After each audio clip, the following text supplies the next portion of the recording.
Você trabalhar com um grupo local da igreja é diferente de você trabalhar com um grupo profissional. Então, hoje eu vejo muitas igrejas contratando profissionais para tocar no culto, não é isso? Sim, tem muito isso. Aí atenderia essa fala que a gente está falando, seja profissional. Então, você contrata os músicos profissionais. Então, eu, como tenho muitos amigos profissionais que trabalham em igreja, eu sei que às vezes ele não tem envolvimento nenhum com aquela comunidade. Ele não tem envolvimento, às vezes, nenhum com Deus, né?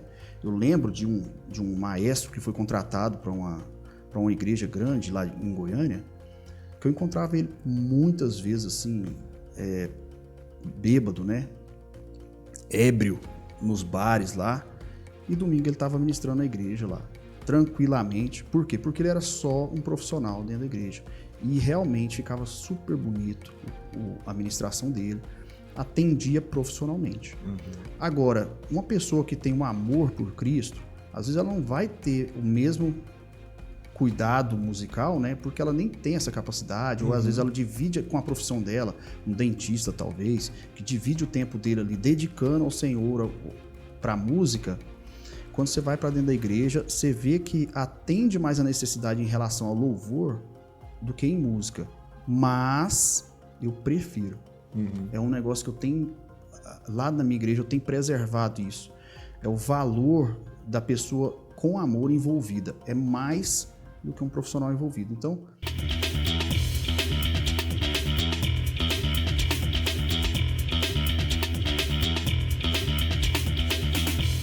olá, seja muito bem-vindo ao Debatistas Podcast. Que honra, que prazer ter você aqui conosco.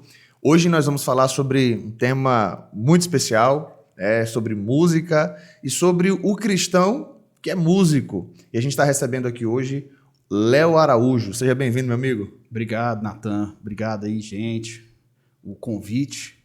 Eu espero que o papo seja bom aí. Que a gente consiga ver muitas nuances aí necessárias, né, cara? Falar de coisas boas aí que vai edificar a gente. Com certeza. Antes da gente começar o papo aqui, você que está em casa, quero te pedir para se inscrever no canal, curtir o vídeo e já compartilhar. Você já viu o tema, já viu aí a thumbnail, já viu um cortezinho inicial. Então, com certeza, esse episódio vai ser bênção na sua vida. Porque você só se torna um debatista quando você faz isso. Então, você quer ser um debatista também? Então, comenta, deixa aí sua opinião, nos ajude a divulgar mais e mais esse material. E você pode conhecer também a Lerban, que é a Livraria Editora Renovação Batista Nacional. A gente tem muita coisa boa lá, temos muitos títulos. Se você é um músico e quer um livro sobre... Tem um livro lá que eu escrevi, Cantar e Ensinar, tenho certeza que vai abençoar a sua vida. E muitos outros. Tem livros de discipulado, livros para estudos, revistas que vão com certeza abençoar a tua vida. Tem muita coisa. O link está aí na descrição, entra lá, dá uma garimpada, dá uma olhada. Tem muita gente boa lá. Inclusive, tem livros bons lá do pastor Éder José de Mello, que é o pastor do Léo. Tem muita coisa boa lá sobre missões. Tenho certeza que vai abençoar a sua vida. Dito isso, Léo, meu irmão, vamos lá, sei que você é batista nacional e é um batista nacional músico profissional, né, que vive disso. Depois você vai elencar alguns dessa galera aí que você toca, que de repente com certeza a galera de casa conhece. Mas queremos conhecer um pouquinho o Léo hoje, né, onde você mora, onde você congrega, e aí depois a gente vem puxando um pouquinho da tua história e vamos entrando no assunto, as suas percepções sobre isso, né? Acho que muita gente vai se identificar aí com essa questão. Pois é, Natan, eu converti, rapaz, lá em Goiânia, na Igreja Batista Filadélfia, que eu congrego até hoje. Então, vai fazer 25 anos que eu tô lá. Quando eu converti, foi por causa da música, né? Eu fui para a igreja por causa da música. Eu lembro que eu fiquei um ano lá, uns 8 meses, na verdade, tocando, rapaz, lá com o pessoal. Eles me convidaram para tocar, eu fiquei tocando. Aí depois de um tempo eles descobriram que eu não era batizado, que eu não era crente. Aí eles... Depois de um ano tocando? Quase um ano. Aí o rapaz chegou: Léo, você é gente boa demais, rapaz, mas eu descobri, né, que você nunca passou aí pelo discipulado, nunca foi batizado, eu pensei que você já era. Aí eles organizaram lá e resolveram me tirar. Te tiraram da banda? Foi, aí eu fiquei fora lá. Isso na igreja que você está hoje? Na igreja que eu estou hoje. Aí eu fiquei fora quase uns 6 meses, rapaz, da música. Mas aí Deus já tinha falado comigo, aquela mensagem, né, de Deus estava ali fomentando meu coração até que eu me converti. Aí quando eu converti, batizei, E aí deu tudo certo, voltei a tocar, tô lá até hoje. Isso tem quanto tempo, mais ou menos? Tem 25 anos. 25 anos. 25 anos. Foi em 99, assim. Eu fui para lá em 98, mas eu me converti em fevereiro de 99 e batizei 4 de julho de 99, né? Ah, entendi. Não, bom demais. Mas tá, aí você é casado, tem quantos filhos? Sou casado, tenho um filho. Né? Sou casado com a Letícia Ohane, ela é cantora também. Cantora. Canta bem demais. Eu apaixonei na voz dela primeiro, né? Primeiro eu escutei ela e falei quem é, para depois eu descobrir quem é. Foi muito doido. Depois, se você quiser até... Não, ela é da igreja? É da igreja. Foi na igreja que você conheceu ela? Não. Ah, tá. Ela foi depois. Eu vi uma gravação dela cantando uma música do Michael Jackson. E aí eu perguntei quem era e o cara me falou, não, é fulana. Aí eu fui no Orkut e descobri ela. Orkut. Tem gente que não sabe o que é isso, não. É uma rede social antiga, gente. Sim. É isso aí. Aí no Orkut descobri ela lá e contatei e tal. E aí, rapaz, não deu certo naquele momento, mas 6 anos depois a gente se reencontrou e aí deu certo. Eu lembro que eu fiquei 2 dias seguidos escutando uma música dela, rapaz. Aí nessa época você já tinha um Facebook, não era mais Orkut. Já quando você se encontrar de novo. Exatamente, não tinha Orkut já. Qual é o seu Facebook? Exatamente. Aí, rapaz, 6 anos depois, eu fiquei ouvindo em loop uma música dela, assim. Então eu fico vendo, assim, tanto que a minha vida gira em torno de música, né? Que assim, até a minha esposa, eu escutei ela cantando para depois ver a cara dela, né? Olha só, cara. Foi muito doido, assim. Aí e meu filho chama Billy Jazz. É o Jazz, né, meu filho. Ele é tudo a ver com música, né, cara? Tudo a ver, né? E ele é um garotinho muito musical também, viu? Muito mais afinado que eu. Aliás, eu sou até suspeito, porque eu não me acho muito afinado, não. Acho que eu tô muito exigente. Eu não lembro de te ouvir cantando, mas o instrumento que você toca é qual? Perdeu nada. Um músico profissional. Sim, mas tá. Qual instrumento que você toca? Contrabaixo. Contrabaixo E violão, né? Eu estudei violão erudito. Mas eu fiz música na UFG e contrabaixo eu estudei sozinho, assim, a maioria do tempo, assim. Tive alguns encontros, assim, com professores, fui aulas bem pontuais, mas nunca tive um professor mesmo para me acompanhar, não. Mas minha profissão é contrabaixista. Eu sou contrabaixista. Tá. Quando você chegou na igreja lá em 99, você já era músico formado na UFG? Não. Um cara viu, ele deixou um violão lá em casa, e quando ele chegou lá em casa, eu falei, o que eu tô tocando? Aí ele gostou, eu falei, rapaz, você leva jeito para tocar contrabaixo. E aí que eu fui pra igreja. Não era crente, né? Aí quando eu cheguei na igreja, eu não sabia o que era um contrabaixo, o cara me deu, e eu toquei de ouvido, assim, por 1 ano e meio, mais ou menos, assim, não sabia nome de nota, assim. E aí, dentro da igreja, tem um pastor Valdeir. O pastor Valdeir, ele deu umas aulas de música ali, e foi o primeiro que me ensinou a teoria musical, e a partir dali que eu resolvi fazer uma faculdade, fazer um curso de música, né? Então, foi ele o primeiro professor que eu tive de música. Entendi. Aí tá, então vamos lá. Aí você teve essa formação lá com o professor, aí nesse período você teve a formação em música na Universidade Federal. E teologia você fez em que momento da sua vida? 2004. Em 2004 eu entrei no seminário e passei no final de 2004 na UFG para música. Aí eu larguei o seminário, fiz música e depois eu voltei para terminar o seminário. E aí eu terminei o seminário em 2019. 2019, tá. Então nós estamos falando aqui com o Léo, que é músico, profissional, teólogo, e você disse que não é pastor, então você desenvolve a função de missionário. Missionário. Tá. Tem muita gente aqui que está nos ouvindo, eu acho que alguns aqui são músicos por formação, cristãos, que tocam na igreja, talvez vivem um pouco desse dilema. Eu quero saber um pouquinho como você... Hoje você é um contrabaixista profissional, você vive disso. Vamos lá, como é que começou essa caminhada? A partir de quando você falou assim, não, o que você fazia antes disso, né? E quando foi que virou essa chave? Rapaz, na verdade era bico, né? Fazia muito bico, assim. Eu trabalhei com meu pai de vendedor, uma época.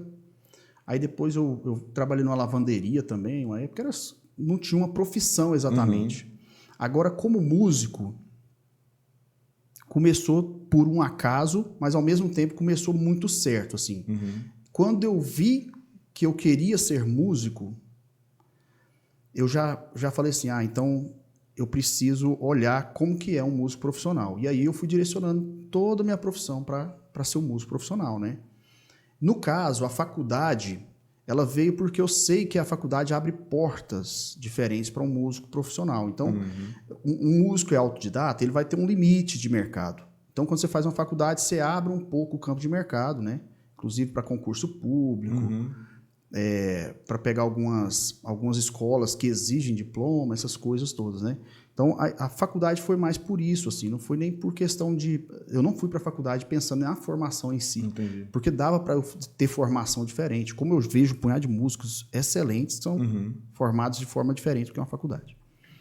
E aí, aos poucos, eu fui entendendo essa questão do profissionalismo da música, né?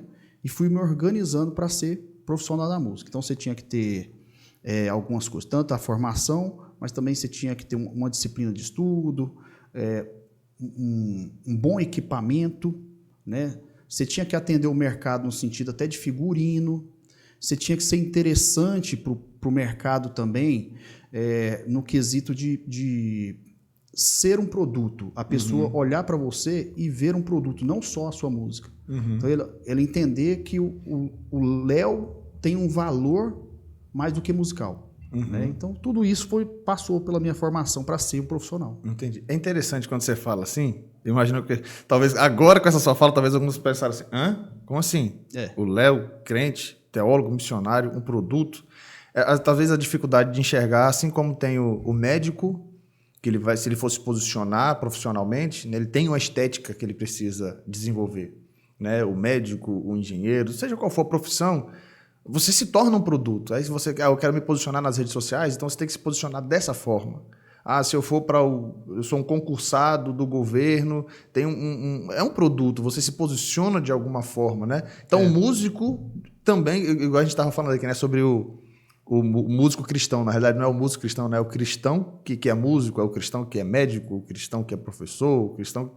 Então, a grande questão que eu gostaria de perguntar para você é como é que você vê isso? Porque talvez alguns, nesse momento, até tenham ouvido isso com uma certa estranheza.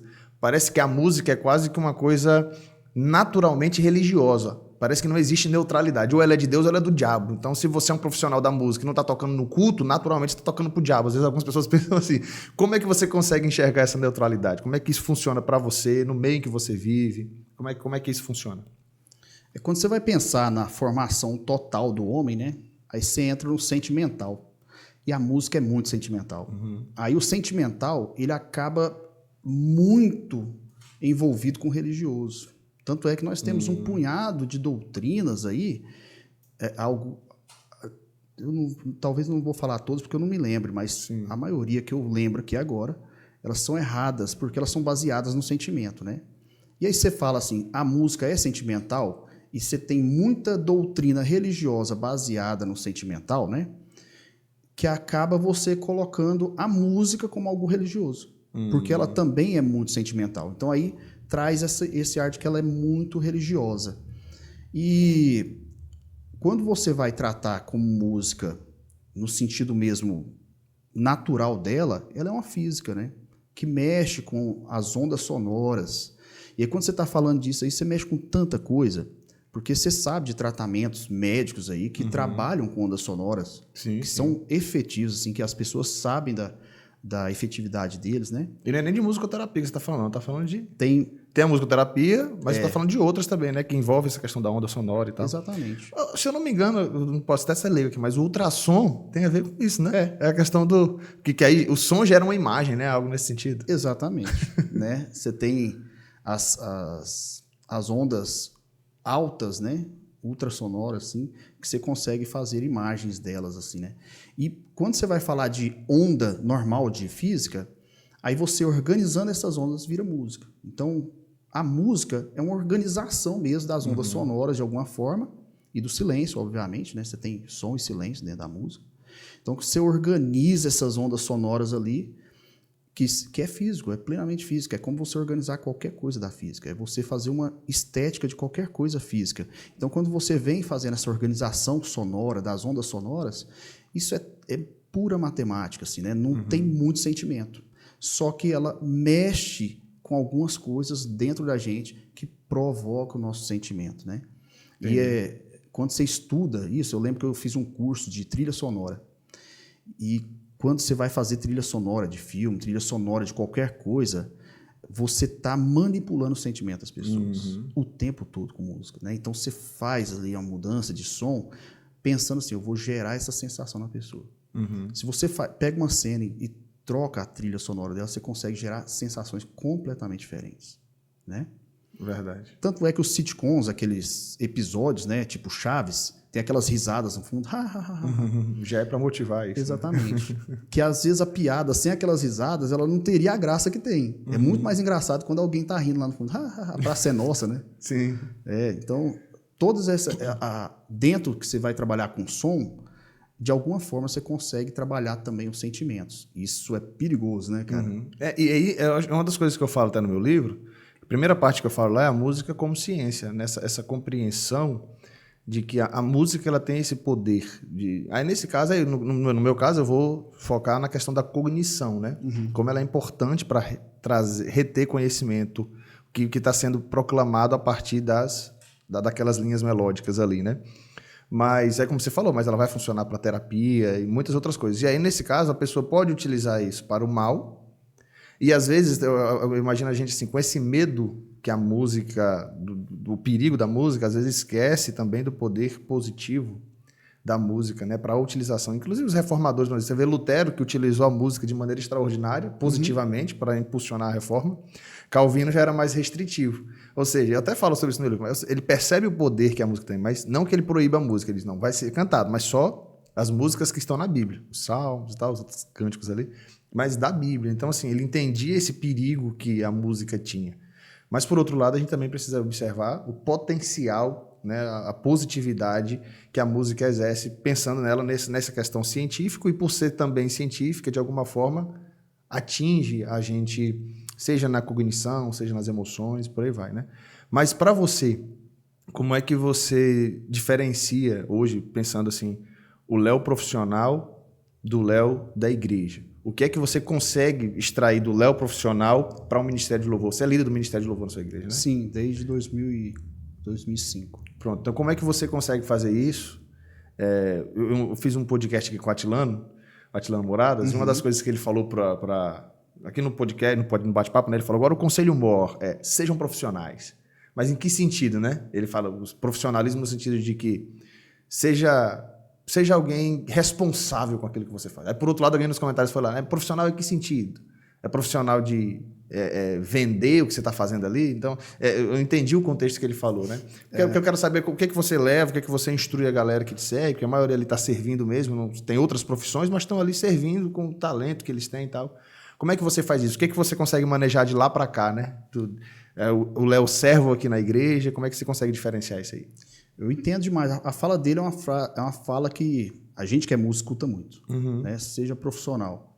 Mas eu, como profissional da música, eu não falaria isso nunca para ninguém da igreja. Ah, é? Não. Só se a pessoa quiser mesmo ser profissional da música, aí eu falaria. Sim. Mas o compromisso dela é um compromisso de amor com Deus, né? E quando você tem amor por Deus, qualquer coisa que você pegar na igreja, você vai fazer com a dedicação da dignidade que Deus merece, né? Qualquer coisa. Então, não tem a ver muito, porque tem profissional ruim, cara. Você falar assim, seja profissional, não quer dizer que vai ser bom. Então, e profissão é profissão. Entendi. Então, você não usaria o profissional como um adjetivo de coisa boa, necessariamente? Não mesmo. Entendi. Com certeza não. Uma das coisas que a gente fala muito, inclusive, não, a gente tem que profissionalizar isso aí. A galera que faz com amor nem sempre funciona, tem que ser uma coisa profissional e tal. Então, não necessariamente o ser profissional pode ser que seja algo... às vezes o trabalho voluntário com amor e dedicação pode ser até melhor do que um profissional, né? Com certeza. Você falou tudo. O amor vai fazer ser melhor do que qualquer coisa, né? O amor envolvido ali vai ser melhor do que qualquer profissional. Isso até se for de qualidade pior. Porque eu tenho uma um entendimento de grupo de louvor, que eu trabalho com eles desde 2005, e desde 2005 eu, de fato, tenho preservado esse entendimento e até eu acho que não vai mudar, não, porque já passou muito tempo, que é o seguinte: você trabalhar com um grupo local da igreja é diferente de você trabalhar com um grupo profissional. Então, hoje eu vejo muitas igrejas contratando profissionais para tocar no culto, não é isso? Sim, tem muito isso. Aí atenderia essa fala que a gente está falando, seja profissional. Então, você contrata os músicos profissionais. Então, eu, como tenho muitos amigos profissionais que trabalham em igreja, eu sei que às vezes ele não tem envolvimento nenhum com aquela comunidade. Ele não tem envolvimento, às vezes, nenhum com Deus, né?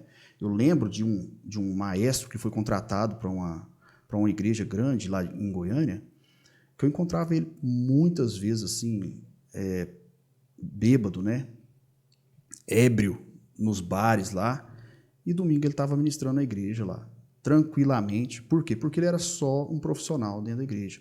E realmente ficava super bonito a ministração dele, atendia profissionalmente.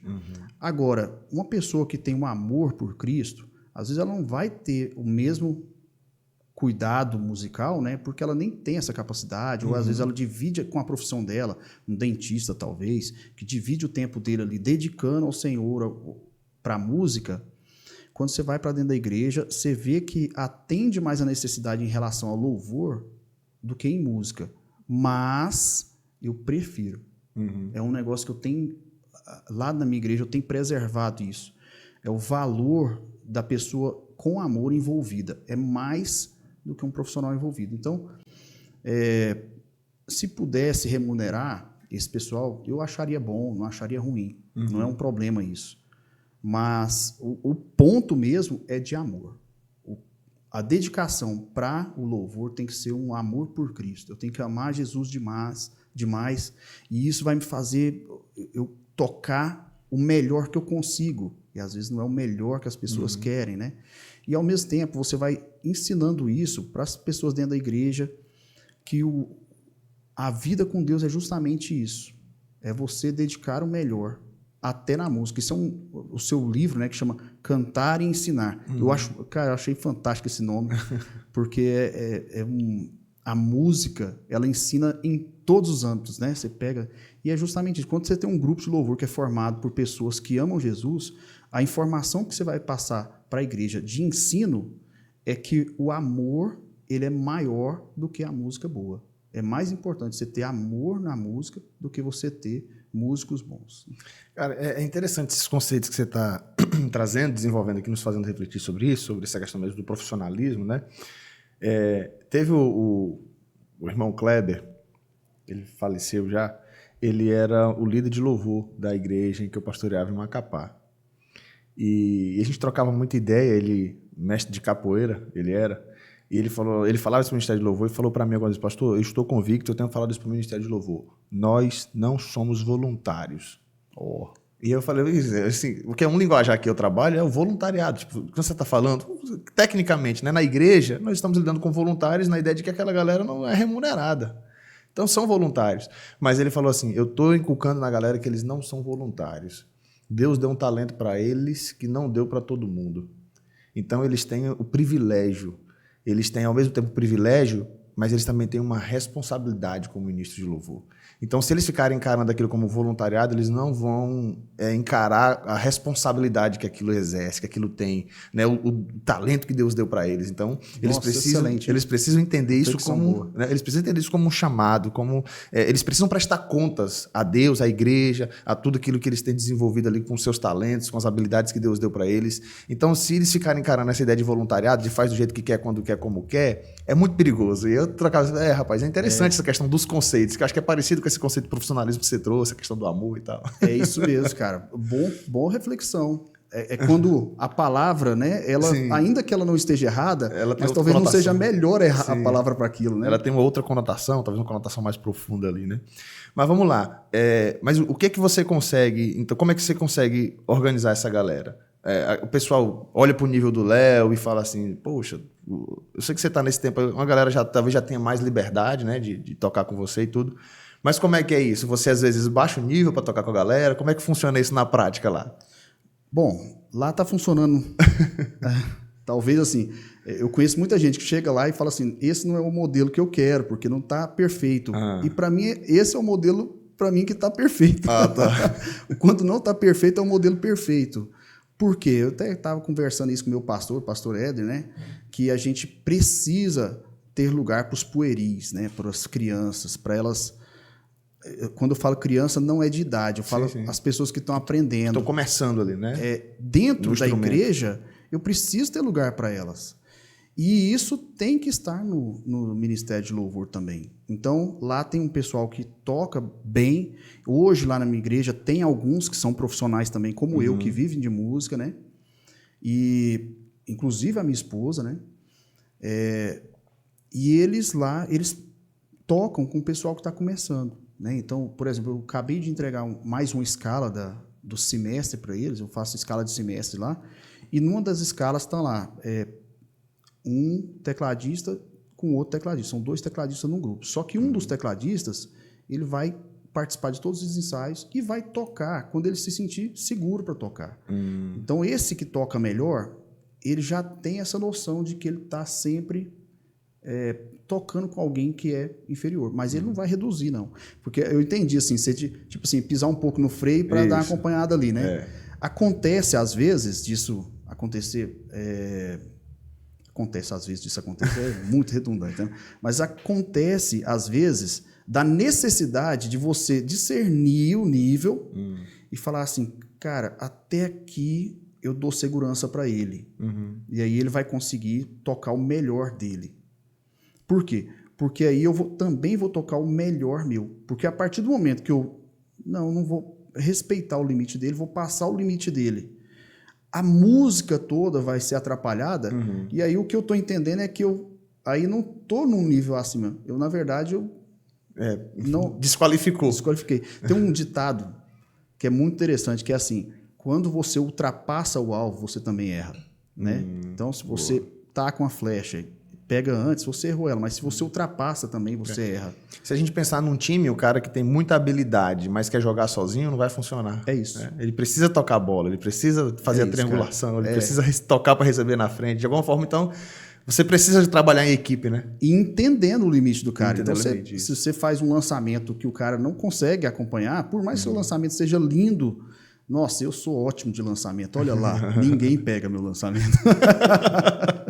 O cara não consegue receber a bola. Ou seja, meu lançamento é lindo, mas é inútil, assim, né?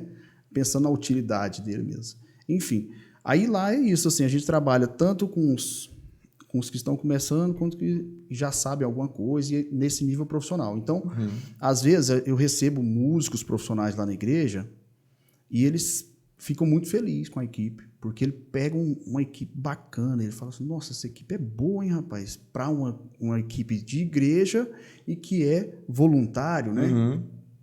Aí ele vê aquilo e fala assim, nossa, está num nível bacana. Mas por quê? Porque o time está bem entrosado. Entendi. Não quer dizer que eles estão num nível profissional, pode sair para a estrada aí, mas ali no que eles proporam fazer, eles estão fazendo muito bem feito, sabe? Entendi. Tem muito isso lá.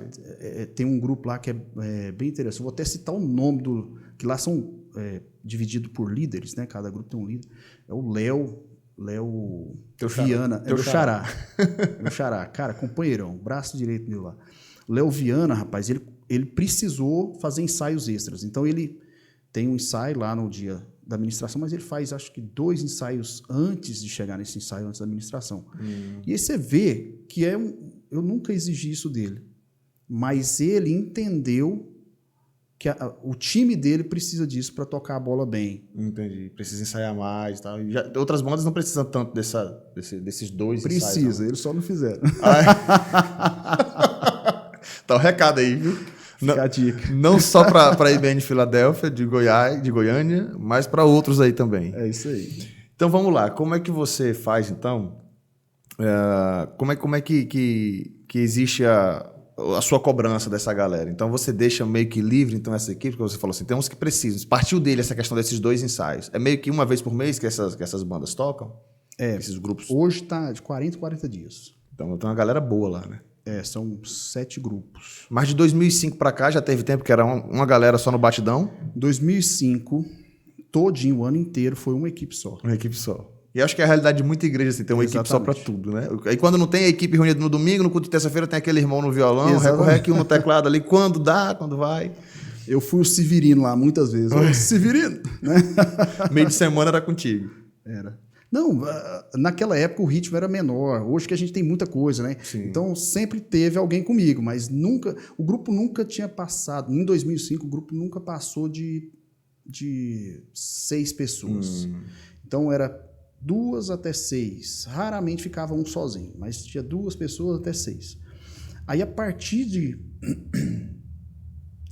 2005, que aí começou a trabalhar de outra forma lá, inclusive com algumas aulas dentro da igreja, e foi aumentando. Inclusive foi uma ideia que eu peguei do Aloísio, né, que é o pastor da Videira. Sim. Eu dei uma olhada como é que ele trabalhava na Luz para os Povos, a divisão de grupos lá, de louvor. A única coisa que eu não peguei foi essa questão de ter um grupo elite que os outros espelhavam nesse grupo elite. Muita gente me cobra isso, inclusive até dentro da minha igreja. Eles falam assim, nossa, o grupo master ali, né? Mas eu nunca achei isso muito sadio, não. Teve um ano que eu tentei fazer isso lá e foi muito ruim, sabe? Porque criou uma competição. Para entrar no grupo master, seria isso? Não é nem isso. Era para ultrapassar o grupo master. Vou fazer melhor que eles. Aí todo mundo acha isso bom. Né? Na realidade de igreja eu vejo muito assim, congregação e sede. Quando a congregação começa a ter mais gente que a sede, a congregação, o pessoal, aí a sede fala assim, não pode, como é que é a congregação? Tem eventos melhores que o da sede. É isso aí. Foi esse pensamento que começou lá. E, rapaz, quando eu vi, tava uma competição que não estava contribuindo para o louvor. Estava contribuindo musicalmente. O pessoal estava melhorando musicalmente, mas não estava contribuindo para o louvor, porque o louvor ficava assim. Terminava o louvor, todo mundo assim, nossa, foi muito melhor do que o do grupo tal. Aí você fala assim, cara, a motivação tá estranha. E aí eu voltei atrás e preferi manter como estava mesmo, que é esse grupo mais misto, assim. Sem problema, assim, tá? O pessoal erra, a gente ri e vamos embora. Vamos lá. Como é que funciona a sua agenda da igreja com a agenda profissional? Fala aí. Aí nesse medida você pode falar algumas experiências e a galera com que você tocou aí e tal. Hoje você está passando a semana aqui, né? Não, eu cheguei ontem e fico até sábado, em Brasília, né? Sim. Aí eu vim para ensaiar para 2 shows. São 2 shows separados, mas são várias agendas. O show com Carlinhos Veiga e o show com Rubão Lima, né? Então, os dois estão fazendo um show que eles fizeram com 60 anos, está fazendo A Vida é Correnteza. Um show muito bonito, por sinal. Legal. Tá ficando muito legal, cara. Mas eles estão cantando juntos? No mesmo show. Ah, tá. Um depois do outro. Isso, eles fazem metade um, metade o outro, depois tem um período que é os dois juntos. Ah, que legal. É um show muito bonito. E aí, onde eles contam um pouco da história do mês de ministério deles e depois tocam, né? E na agenda, como que eu faço? Assim, eu dou aula em escola também, né? Para criança. Eu tenho... dou aula no colégio em Goiânia para criança a partir de 3 anos. Até ali 13, 14 anos. E então, sempre eu estou em Goiânia. Durante a semana eu sempre tenho que estar lá para dar essas aulas. Ah, tá. Eu aproveito nos mesmos dias que eu dou aula para dar algumas aulas particulares. Uma coisa que eu costumo falar para o pessoal, assim, que músico profissional no Brasil, ele ainda precisa dar aula. Eu converso com níveis assim, de todos os níveis de música. O próprio Nelson Faria, conversando com ele, a gente estava falando sobre isso, né? Que não tem jeito. Ele dá aula até hoje. Ele não tem jeito de trabalhar. Lógico que o nível de aula que ele está dando é outro, né? Assim, ele está com um recurso muito maior. Mas não dá para você trabalhar no Brasil só com shows, não, rapaz. Fica um pouquinho aquém. Mesmo que você seja banda base ali de uma galera, viaje com eles, ainda não dá para... Tem uma hora que os shows caem entendi. E a conta não vai fechar. Então vai ter momento que os shows estão em alta, você está ganhando bem e tudo, mas vai ter momento que, então, para ter um equilíbrio, você precisa ter uma base ali. Aí tem que dar aula. A aula é bom para isso. Sim. Talvez ele tenha outra fonte, mas precisa ter uma fonte ali. Uma renda fixa. Ou o cara é produtor musical para viver daquilo e tal, ou vai dar aula. Ou que ele tenha composições maravilhosas, né? Sim. Aí ele está vivendo as composições, né? Tá sempre entrando ali alguma coisa, né? Então eu tenho essas... Sempre estou em Goiânia. E aí eu separei a quinta, sexta e sábado. Antes eu viajava domingo também, mas agora eu tô só quinta, sexta e sábado para viajar. Então, quase toda quinta, sexta e sábado eu não tô em Goiânia, viajando com alguém. Ou se eu estou em Goiânia, eu estou fazendo show lá. Né? Então, os meus shows eu deixei bem separado para quinta, sexta e sábado. Entendi. E antes eu viajava no domingo, até 2012 eu viajei nos domingos também. E esse foi um período muito difícil para coordenar a equipe de louvor. Porque eu trabalhava tudo por telefone ou por e-mail. Naquela época não tinha não tinha nem WhatsApp, assim, né? Então era ou telefone ou e-mail. Foi uma fase bem difícil de controlar, assim. Você percebe que você vai perdendo um pouco da noção da equipe. Você não vê o que está acontecendo. Então, aí em 2012 eu decidi não viajar domingo. Ficava sempre na igreja local. Domingo vai ser o dia de estar servindo na minha igreja. O máximo que eu conseguia, às vezes, era chegar no domingo de manhã, né? Porque o voo chegava no domingo de manhã. Falando sobre o seu caso, você falou aí de uma questão técnica ali, de perder o tato, tudo. Mas espiritualmente, você sente uma debilidade de estar sempre servindo aos domingos, ao invés de estar na sua igreja local em algum momento? Ou para você, especificamente, não teve tanto? Porque eu já ouvi alguns testemunhos, né? A importância da igreja local na vida do professor, até mesmo do pregador itinerante, do músico, do cantor e tal. Para você, especificamente, você sentiu isso ou não? Porque na semana você conseguia estar ali com a sua igreja local. Como é que foi esse período aí? Eu sempre fui muito envolvido com a igreja. Então, mesmo quando eu não estava no domingo, eu passava a semana envolvido com a igreja de alguma forma. Então, eu sempre fui muito envolvido. Estava sendo alimentado ali de alguma forma, né? Então, o contato com os irmãos, isso eu senti pouco. O que eu senti mais foi a questão mesmo de servir. O meu serviço na igreja estava ficando aquém. Aí eu entendi que, cara, mesmo que eu estou conseguindo ter comunhão com o pessoal, o meu serviço está ficando aquém. E está ficando aquém por quê? Por causa de um dia, por causa do domingo. Se eu conseguisse acompanhar o domingo, eu conseguia servir melhor. Aí eu resolvi ficar só com o domingo para a igreja.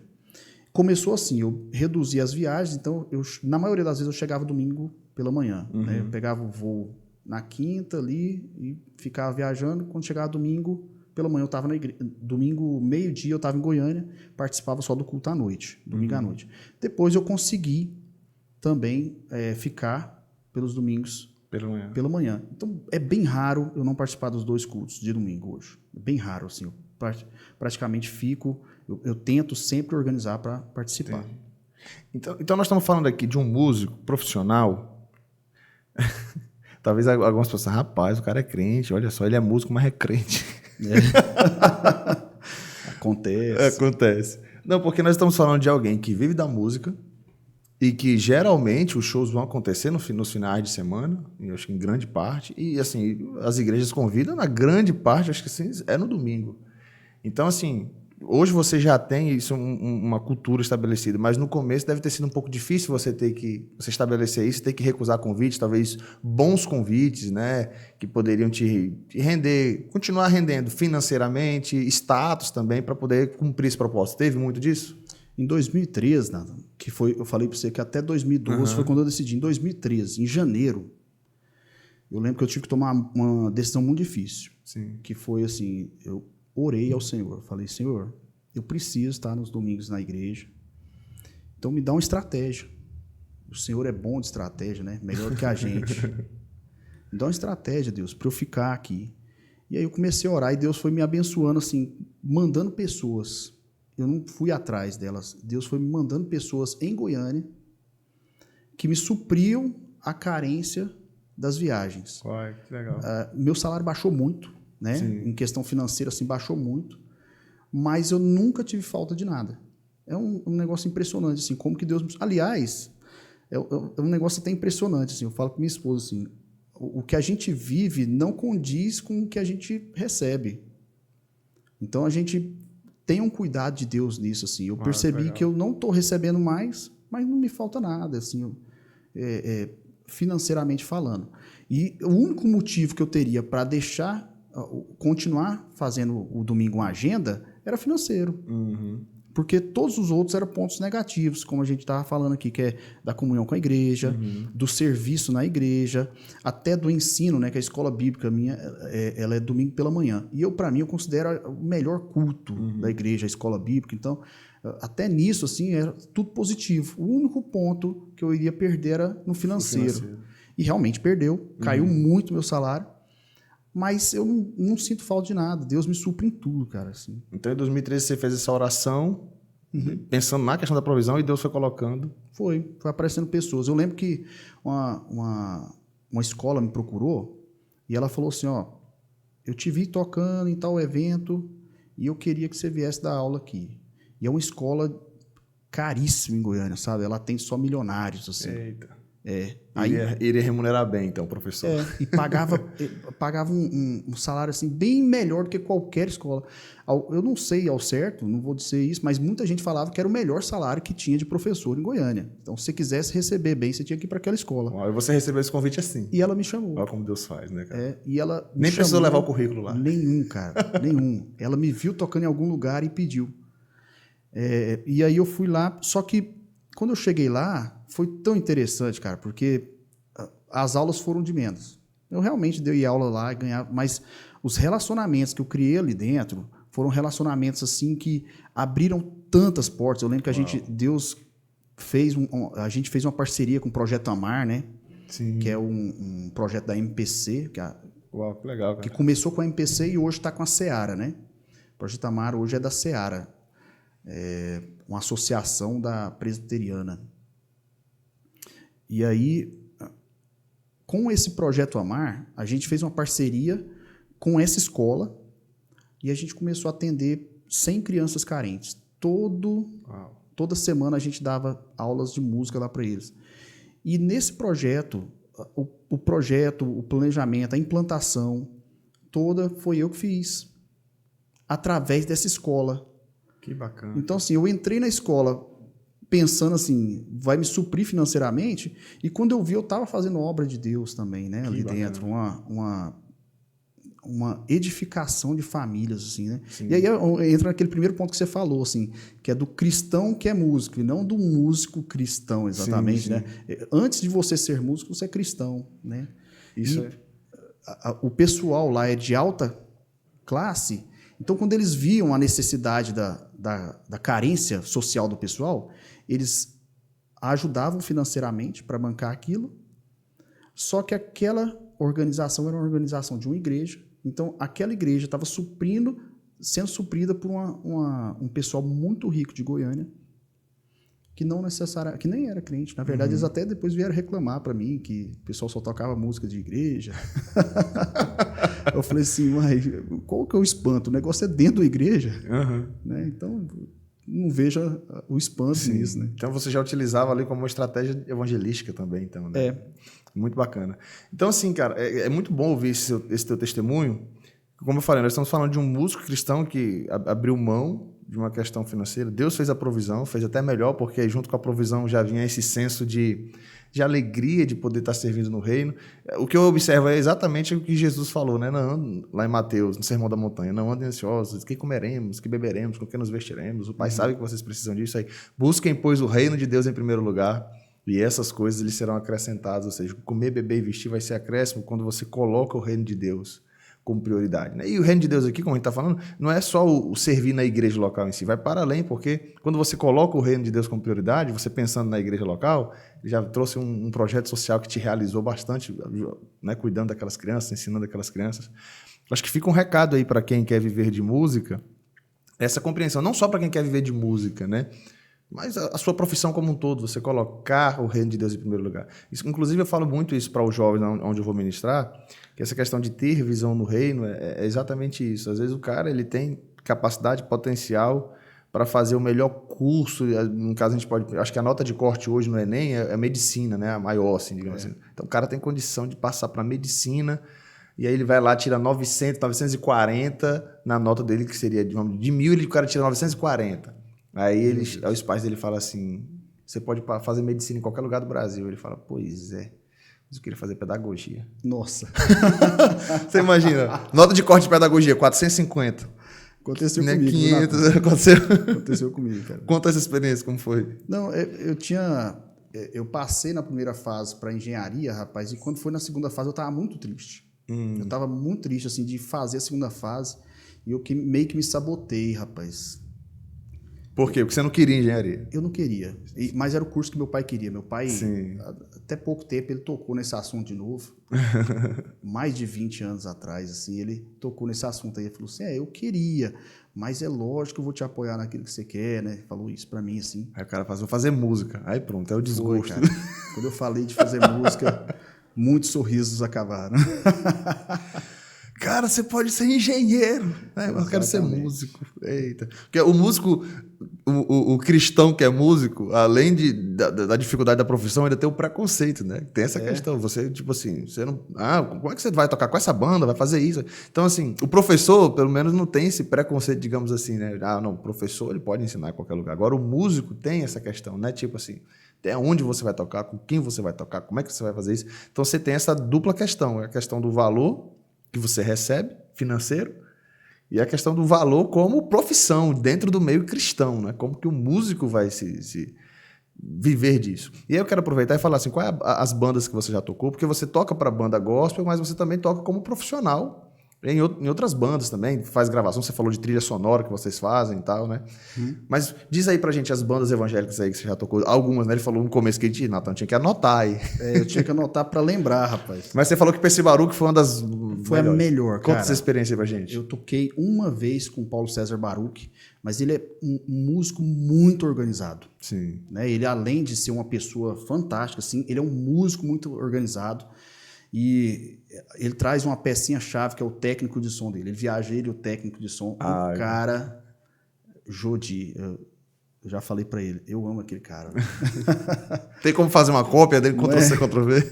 De vez em quando eu mando uma mensagem pra ele, assim, só falando como que eu estimo ele, assim. O cara, ele é fantástico, cara. Ele trabalha até como um maestro, assim, a gente tocando o ponto no nosso ouvido e ele falando pra cá, pra lá.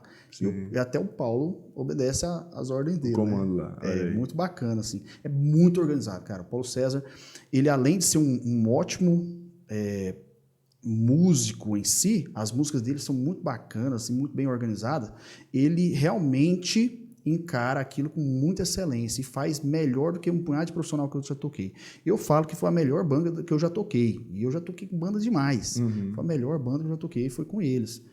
Ele trouxe uma sensação de que a excelência do que você tem que fazer para Deus, ele colocou ali. Entendi. Então você percebe que ele está excelente. É esse tipo de coisa que você fala, que nesse caso de você fazer para Deus, tem que ter uma excelência maior do que um profissional, até que diga. A gente usa o profissionalismo como adjetivo de coisa boa, mas, cara, quando a gente faz para Deus, como você falou, com o coração, isso tem que sobrepujar o financeiro. Eu estou recebendo para fazer, vou fazer bem feito porque eu recebo. E para Deus, cara, que me deu a vida, que me deu o ar que eu respiro. Aliás, deixa eu fazer um parêntese. Sim. Nesse dia, todos nós estávamos servindo de graça. Né? Então, ele também não recebeu cachê. Uau. Eu não recebi, ninguém. A gente depois teve uma ajuda mesmo, assim, de custo, né, pra gente se locomover. E só, cara. Cara, quer dizer que o melhor dia que você tocou, assim, era um trabalho voluntário. Exatamente. Caramba.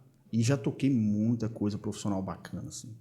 Eu lembro que eu viajei muito em rodeio, né? Tocando em rodeio, essas coisas, e era tudo bem organizado.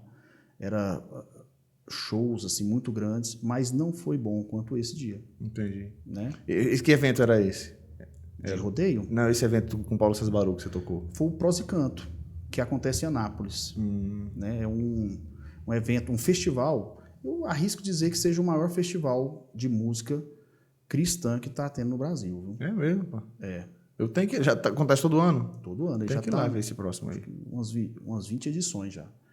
Excelente, sabe? Então, são 3 dias de festivais. Aí, num dos festivais que ele veio, eu toquei com ele. Foi, nossa, rapaz, que noite maravilhosa, assim, muito bom, né? Mas teve outras uma galera que você tocou. Já vi que você tocou com o Daniel Araújo. Recentemente o Marco Teles esteve aqui em Goiânia, você tocou com ele, né? Marco Teles também. Marco Teles a gente tocou no Overmission, né? Teve aqui...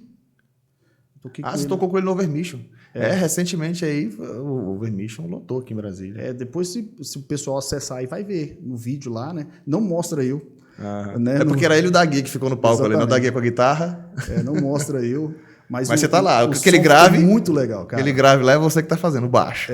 Ficou muito bom, rapaz. Esses dias eu tive que assistir de novo, porque eu precisava pegar as músicas lá de novo para alguma coisa. Eu tive que assistir de novo e na hora que eu assisti eu falei, rapaz, não é que ficou legal. Ficou legal. Rendeu muitos cortes aquilo lá. Foi. As músicas dele lá. Exatamente. Eu vi que o pessoal curtiu bastante. Sim. Os cortes dele assim, foram bem divulgados. Bem Marco Teles, aí teve o Paulo César do Logos também. Sim. Rapaz, nossa, que som bom também. O próprio Wes Marlene, do Milad, né? Sim. Eu já fiz alguns trabalhos com eles. A Daniela Araújo, você falou. Você disse que foi banda base do Degma Marques, né? Degma Marques. Degma Marques ficou um tempo no Ouvir e Crer, não foi? Depois ele saiu. Isso. Então você tocou com ele na época do Ouvir e Crer ou quando ele já pegou carreira solo? Depois que ele saiu, ele montou uma igreja que chama Alcance, que é do Subirá, né? Ah, tá. Então ele é um dos pastores da igreja Alcance. Entendi. Que até envolveu com as polêmicas aí agora, né? Sim, teve, né?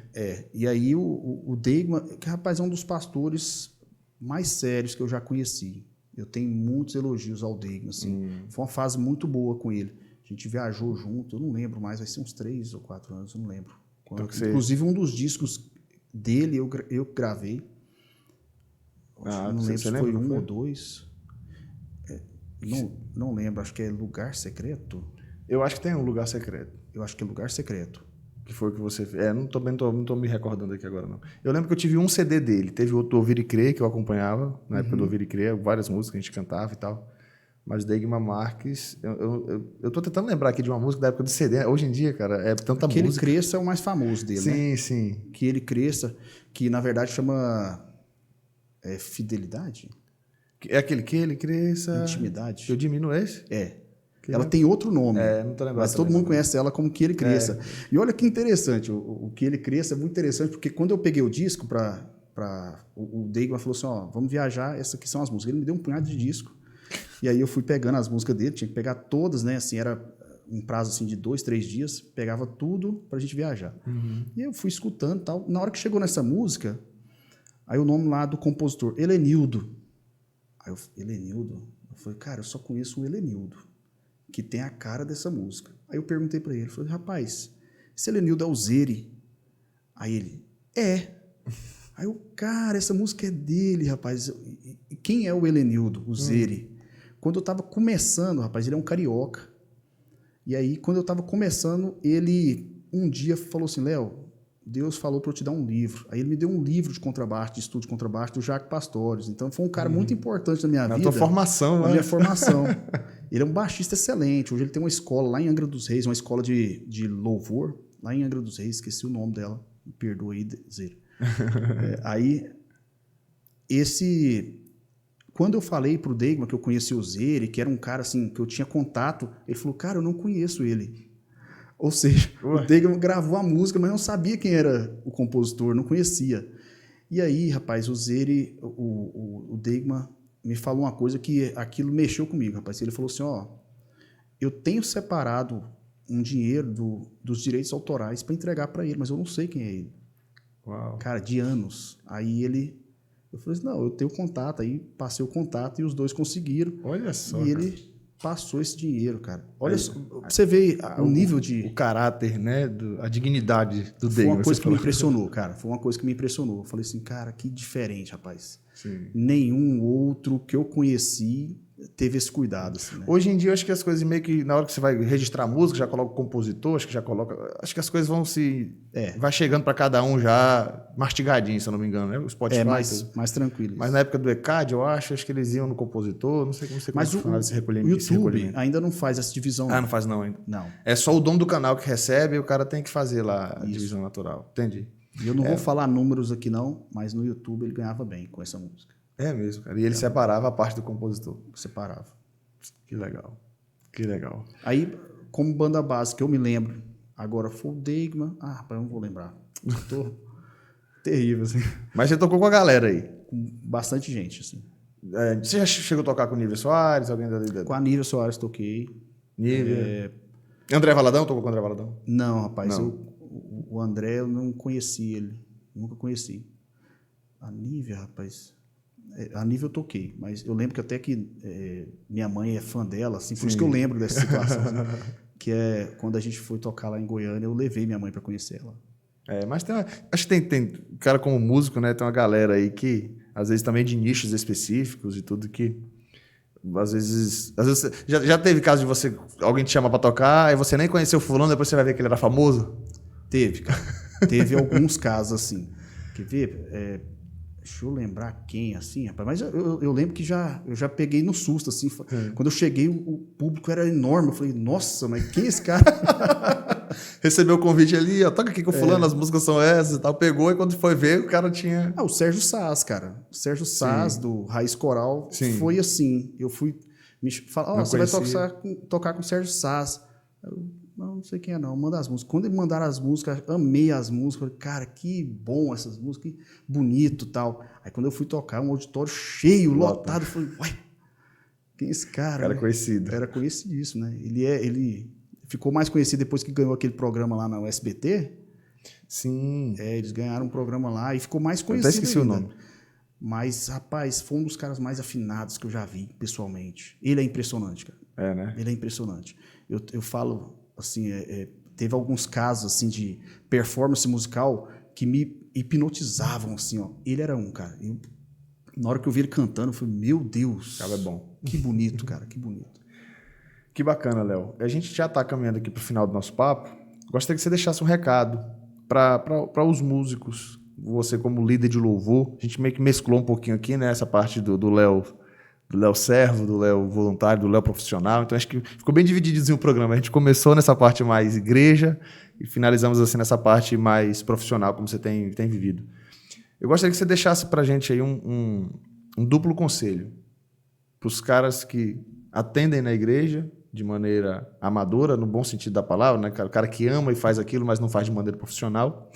E para o cara que é o cristão músico, que recado você poderia deixar para essas duas galeras aí? E a parte do músico amador, sim, é o melhor adjetivo que caberia mesmo. Né? Dentro da igreja, né? É um músico que ama a Deus mesmo. Para ser músico profissional, você tem que atender o mercado. Você tem que atender o mercado. Então, você tem que estar pronto, com instrumento bom, tocando bem. Você tem que ter disciplina com horário, chegar com o repertório pronto. Todas essas coisas são necessárias, né? Como qualquer outro profissional. Uhum. E as portas para um músico bom, elas sempre estão abertas, né? Porque do mesmo jeito que tem em qualquer outro mercado, os profissionais ruins, eles vão sendo eliminados pelo mercado. Eles entram de forma rápida, mas também vão saindo, porque o mercado não faz questão de tê-los, né? Já o músico que se dedica para ser um profissional, o mercado vai dando mais serviço para ele, a ponto de chegar uma hora assim onde ele vai conseguir mesmo se suprir. E tem que fazer escolhas como você teve que fazer, né? Exatamente. Em 2012 ali. Exatamente. E quando você é cristão, uma questão que pesa para você tocar é o quanto daquilo glorifica a Deus. Eu não estou falando nem de letra de música, eu não estou falando da música em si, eu estou falando do serviço que você vai prestar, se aquilo serve ao Senhor. Porque às vezes a música está falando muito bem, mas você está indo com a intenção de glorificar o seu nome e ali você erra. Porque a nossa essência como cristão é realmente em tudo dar glória ao Senhor, né? E aí tem aquela música, tributo, né? A Deus seja a glória, né? Essa música, como que é? Me lembra aí? Se algum louvor, não, se eu ganhar algum louvor, cara, só seu coro. no Calvário irei. Só seu coro dela. É isso. Se eu ganhar algum louvor, no Calvário irei entregar, né? Rapaz... É viver isso de fato, né? Como profissional mesmo, você leva isso para o seu serviço, né? E aí eu vou falar uma coisa que serve para qualquer profissão, uma coisa que eu sempre falo, assim, tem princípios para o trabalho na Bíblia que você tem que levar para o músico, o primeiro você tem que servir qualquer pessoa que tiver como se você estivesse servindo a Deus. Então, eu gosto de perguntar para a pessoa assim, como é que eu posso te servir com o meu som? Como que eu posso te servir com o meu baixo? Né? Qual que é a possibilidade de eu te servir com minha música? Naturalmente você faz escolhas também, tipo assim, eu acho que isso aqui não vai glorificar a Deus, então eu vou recusar esse convite. Certamente, certamente. Começa aí. Sim. Começa na minha escolha, né, em oração principalmente, mas começa na minha escolha. Mas eu tenho que chegar lá com essa intenção de servir aquela pessoa como se eu estivesse servindo ao Senhor. Na hora que eu escolhi, não, eu escolhi esse cara. Então esse cara eu vou servir ele como se estivesse servindo ao Senhor. Então esse é o primeiro princípio. O segundo princípio é todo trabalhador é digno do salário. Então, se aquilo não me paga bem, eu também não vou fazer. Porque o meu serviço, ele precisa ser pago, porque a Bíblia fala que ele precisa ser pago. Então, a minha prestação de serviço musical, ela tem preço e ela precisa ser paga. Ah, mas você falou aí que tinha vezes que você fazia voluntário, né? Essas coisas qualquer pessoa pode fazer com a profissão dela. Profissão, Entendeu? Não é porque você é músico que você precisa fazer assim. Assim como o médico vai ter um momento que ele vai atender em ação social, o cabeleireiro vai fazer isso, então o músico também vai ter momentos que ele vai fazer isso, né? Aqui, o momento, mas no geral é o profissional. Porque senão o músico encara como eu sempre tenho que receber e porque eu sempre estou fazendo a minha profissão. E não é isso. E por outro lado também não é sempre fazendo voluntariados. Ah, foi um talento que Deus me deu, então agora eu tenho que fazer de graça. Não tem. Então, aí não é profissional, né? Não é. Não tem como ser profissional assim. Não é profissão. Aí você tá... Meu Deus. Aí vai é dar hobby. ruim, gente. Vai dar ruim. Essa conta não vai fechar. E um recado para a galera de igreja, então, que vive esse voluntariado, a partir do que o ministro de louvor lá de Macapá que eu falei, me falou, né? Que não é tão voluntário. Dele mesmo? Kleber. Vou levar esse cara aí. Kleber. Muito boa a colocação dele. Ele era chamado na capoeira de mestre coringa. Ele tinha um sorrisão assim. Morreu cedo, mas um grande líder. A gente tem um capoeirista lá na igreja, rapaz. O Anderson. É um caboclo bom. Então, para o pessoal de igreja que divide a profissão com o ministério, a principal coisa que ele tem que ir para o ministério pensando é que ele não precisa ser o melhor músico, não. Assim. Ele não precisa sofrer para ele conseguir atingir um nível de músico que talvez ele vê nos CDs, que ele vê nos DVDs, que ele vê no DVD não tem mais CD, eu estou falando de uma coisa irreal, né? No YouTube e Spotify. Não, no Spotify. Então, ele não precisa chegar nesse nível, mas ele tem que ter muita consciência que ele está fazendo aquilo com a dignidade que Deus merece. Ele tem que honrar mesmo o Deus que ele está servindo ali, no serviço para a igreja, no serviço aos irmãos. E, com certeza, isso vai respingar na sociedade que ele vive, porque os vizinhos vão ver a dedicação dele, os amigos dele vão ver que ele é um cara que entendeu o quanto Deus dele é digno do melhor, né? E ele faz o melhor porque Deus é digno, né? Como diz aquela música, acho que é do Bené, digno de glória, né? Né? Ele é digno. Então, um conselho que você deu para o cara que quer ser profissional, um dos conselhos que você falou foi ser responsável com horário e tal e tal. Esse conselho para um músico de igreja amador, ele entra na dignidade, né? A dignidade atende tudo isso aí. O que vamos supor, para dignificar você, se eu te deixo esperando 1 hora para o nosso encontro, já quebrou a dignidade aí, né? É a mesma coisa com relação à dignidade quando você está servindo a Deus, assim, você precisa... Então, se um profissional precisa ser pontual, aquele que serve a Deus, muito mais. Muito mais. Por respeito à sua equipe, por respeito à galera que está ali, por respeito a Deus, né? O serviço que você está desenvolvendo ali para a igreja. E eu vou dar só um exemplo, né? Porque aí a gente fecha, talvez. Como meus horários são flexíveis, né? Por causa dessas agendas que eu tenho, muitas vezes eu não consigo estar nos ensaios da igreja. Então, aí eu aviso eles, né? Eu falo assim, eu não consigo estar no ensaio, mas eu vou estar com vocês na hora da ministração. E aí, o que eu faço? Eu me preparo para essa ministração. Olha, mas você é profissional, você podia chegar sem ensaiar, sem cuidado nenhum e tal. Não, mas eu me preparo. Mesmo assim, eu escuto todas as músicas.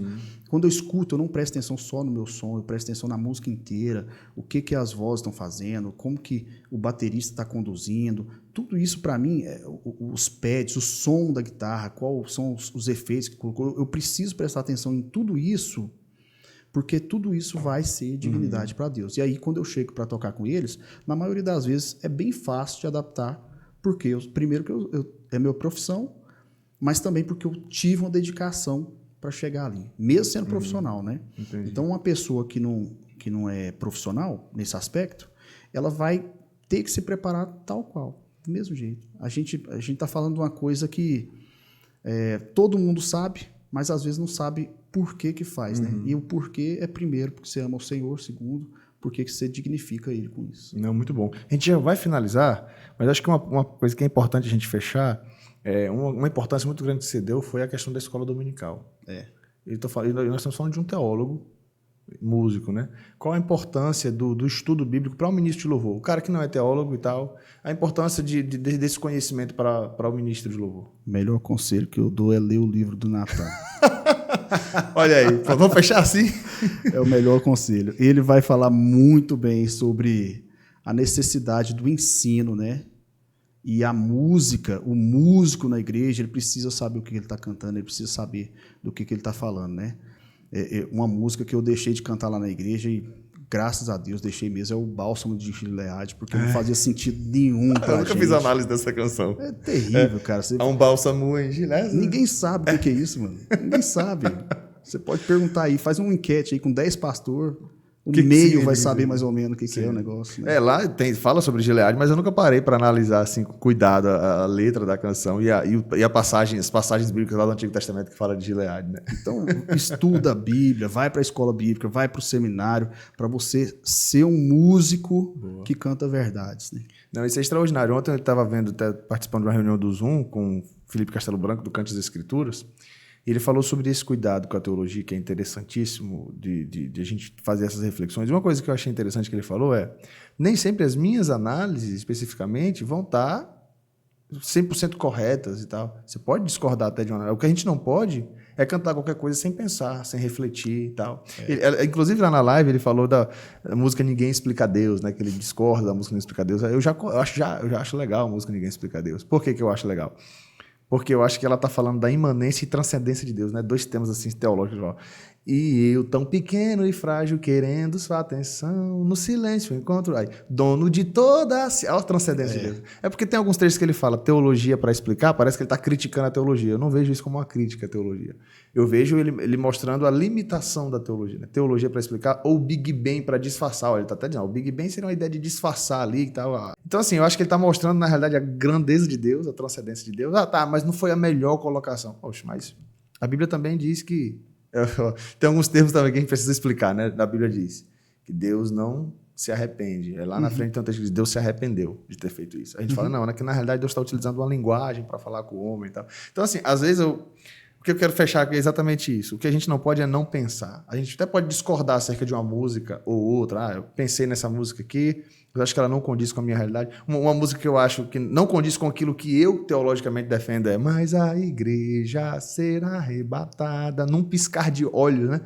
Não, a gente não vai ser arrebatado num piscar de olhos. Assim. O texto lá fala que a gente vai ser transformado no abrir e fechar de olhos, mas o arrebatamento não vai ser secreto.